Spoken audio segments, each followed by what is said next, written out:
TGIF, it's Friday, everybody. Welcome into First Take. Skip Bayless, happy. I wonder why. Molly Karam here with you in Bristol. Stephen A. in New York. Gentlemen, good morning. How are we doing? Yeah.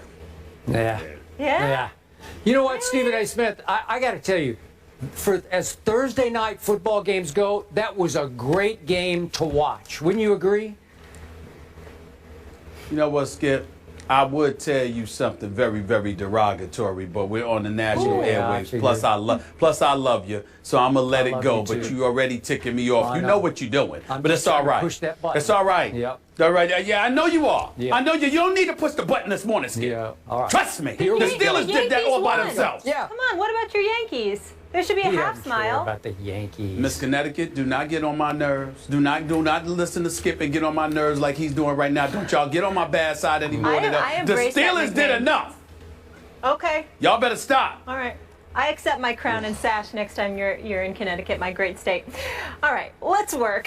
Coming up, we'll preview this weekend's slate of games. We're going to pick those, plus the big SEC showdown, Alabama versus Georgia. How much pressure is on Mark Richt to get the win? And corner, Orlando Scandrick will join our Cowboys hater and lover for some real talk on America's team. But first, we kick things off with Thursday night football.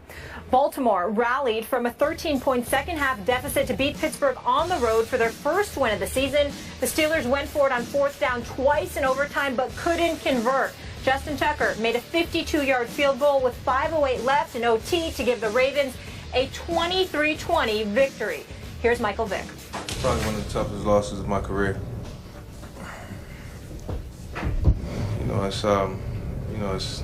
We had our chances to win the game. There was a lot of plays that I could have made that I didn't make, and it's disappointing. Vic's feeling like Stephen A. Stephen A., who's to blame for this loss on the Steelers side? Well, I hear a lot of talk about Mike Tomlin. You know he's my favorite coach in all of the NFL. Obviously, he deserves some blame from the perspective that there's a 50-yard field goal in overtime. You know, you've got to let Scobie, who, as far as I'm concerned, his nickname is Scrubby or Scooby-Doo. Pick one of them. They both apply with how disgusted I am. I'm picking both. I'm going to pick both. Scrubby or Scooby-Doo. Like one Scrubby. of those worked for me. I'm just so disgusted with him right now. You have two opportunities in the fourth quarter. He blows it for you. I definitely don't blame Mike Tomlin for not letting him kick. I think it was like a 56-yarder because I'm not even allowing him to take that chance because I've lost faith in him. He missed a 49 and a 41-yarder. I'm not having faith in him with that one. But with the game on the line, you got a 50-yarder, you got to let Bob. Damn it, as far as I'm concerned, give him a third try, and if he misses it, don't even let him walk out the stadium with a job. Fire him on the spot the second you get in the locker room. But Mike Tomlin elected not to do that. You know, obviously he elected to leave it to Todd Haley to make a call, and that's where I get into the blame game. Scobie, Scrubby, Scooby-Doo, whatever word you want to call him, he definitely is the main culprit in all of this. But Skip Bayless, I'm going to put some of the onus, some of the blame on the shoulders of Todd Haley, the offensive coordinator. Because when you have the opportunity and you're bypassing the field goal attempts and you got the opportunity on fourth downs, okay, what you don't do is allow Michael Vick on one play to scramble to his left and try to run for it. That ain't going to cut it. And the other thing you don't do is allow him to drop back to pass and throw a 10-yarder to Antonio Brown. Antonio Brown was wide open. It is true. But you have to know your personnel. Michael Vick has not been playing. It's in overtime. You don't put him in that position where he needs to make that kind of play on a fourth down with the game on the line. You just don't do it. You don't go away from your bread and butter. There's a guy on the Pittsburgh Steelers. His name would happen to be Le'Veon Bell. Same guy that rushed 22 times for 129 yards. The same guy that is widely recognized as the best all-around running back in the game of football. And somehow, some way, this Pittsburgh Steelers team, with the game on the line, overtime for crying out loud, got Le'Veon Bell back there, and he doesn't touch the damn ball. I do not understand this. To save my life, this is Todd Haley all over again, deciding that what he wants to do, Skip Bayless, is prove that he is head coach material. He has no desire to be an offensive coordinator. He's the offensive coordinator because he's trying to collect a check. But in reality, he believes he should be the head coach. He believes he should be the one making all the decisions. He believes that he is a guy that has to prove that this dude knows exactly what he's doing. Now, to his defense, he would not have minded kicking the field goal. Tomlin went against those guys. That's on Tomlin. I'm not completely absolving him by any stretch of the imagination. But in the end, my two biggest culprits are Todd Haley and, of course, Scobie, Scrubby, Scooby-Doo. That's it. He, who, by the way, should be without a job.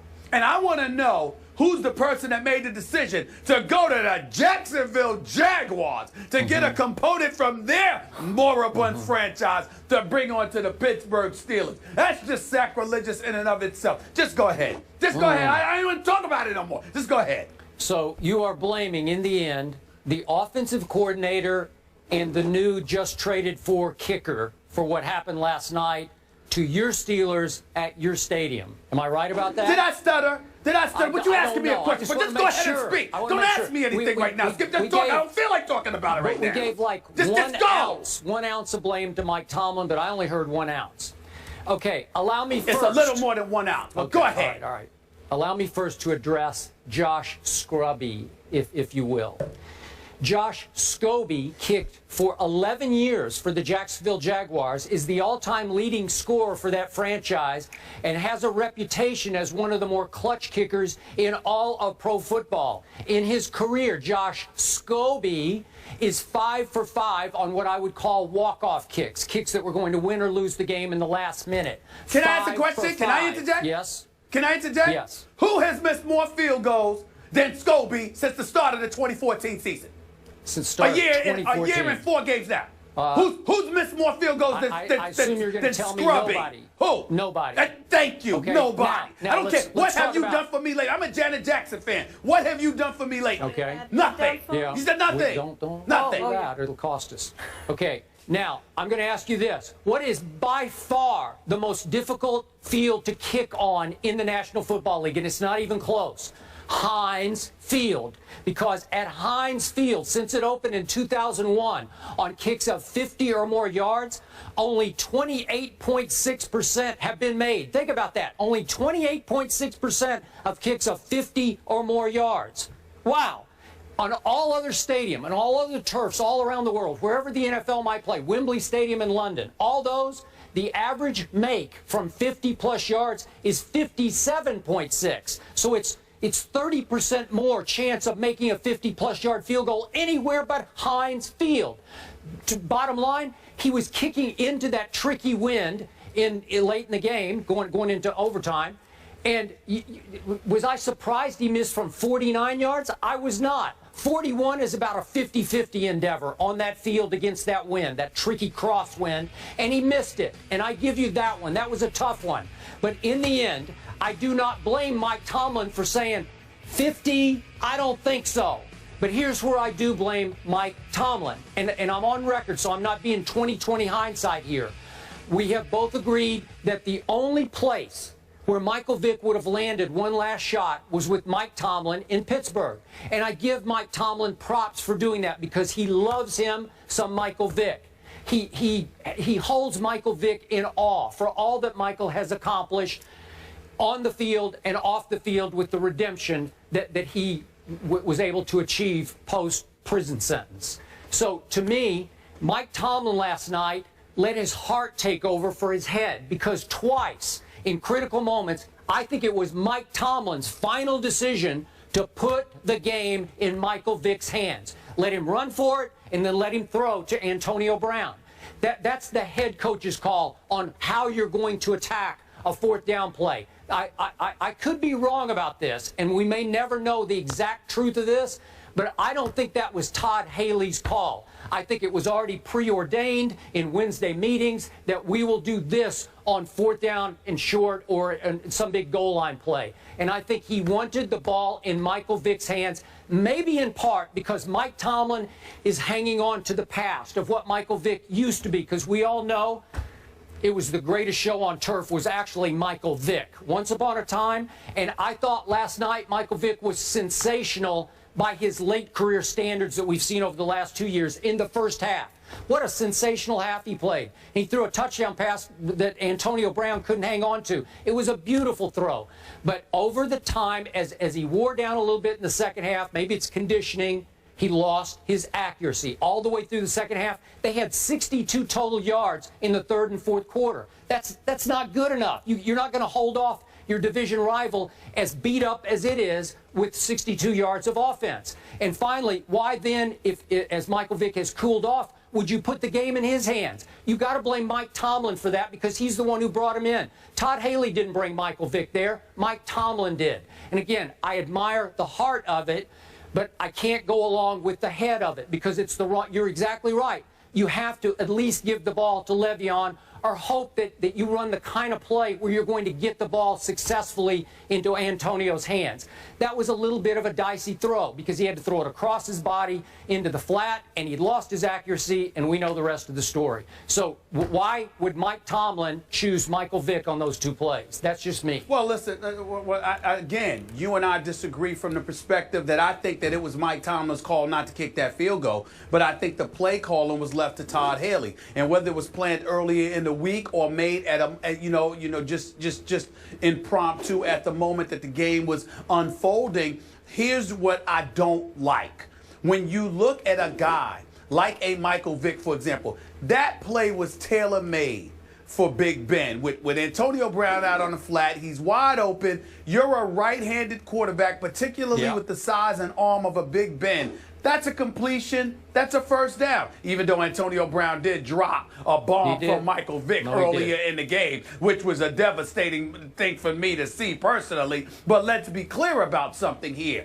You're asking Michael Vick to throw across his body. He's a lefty. See, that's the kind of thing where you know some coaching or lack thereof comes into play. Because if Michael Vick was throwing that to the left side of the field, Skip Bayless, wouldn't that have been, a significantly higher chance of that completion taking place than him having to throw across his body? You got to know these kind of things, which these coaches undoubtedly know if they're paying attention to. Unfortunately, that's not what happened last night. I didn't think Michael Vick played a bad game. A matter of fact, considering the fact that he hadn't played in quite a long time, I didn't think that he was that bad at all. He wasn't a game changer or anything like that, but he showed up. He contributed. He made some good throws last night. I'm just saying you've got to know your personnel, and more importantly, ride with the horses that get you there. I get so tired of everybody, and you can tell that you can just tell the Todd Haley's of the world how they are, Skip Bayless, because it's not about just winning or losing. It's about doing it my way. Let me show my brilliance here. And I'm telling you, it was the right play. Antonio Brown was open, if that's what you're looking at. But you've got to know your personnel and what chances you can and cannot take in certain situations because of that very own personnel. And more importantly, even with people, all of these coaches, they watch film all the time, Skip. They're very, very rarely surprised. They know what you're going to do. The difference between the good players and the great ones is that the great ones sit there and say, I understand you know, but what you going to do about it? Le'Veon Bell is one of those dudes. Yeah, I agree. What you going to do about it? He can't get you 1 yard? Yeah. He can't get you 1 yard? This 4th and 1. Not once, but twice. And his number doesn't get called? Oh, this is unforgivable. Yeah. Unforgivable. Okay, last quick point on this question. I would also take issue with the choice of throwing that kind of pass to Antonio Brown. I love Antonio. I know him off the field. Big fan. But he's not the tallest guy in the world. So you're asking Michael Vick to throw it to by NFL standards, a miniature target out in the flat. And the ball was high. If you threw it to any of their bigger targets, somebody might go up and snatch it. Haywood Bay or Wheaton would have been fine with me. Would have been fine with me. Yep. Want to get into the Ravens side of things now, gentlemen? Yes. All right.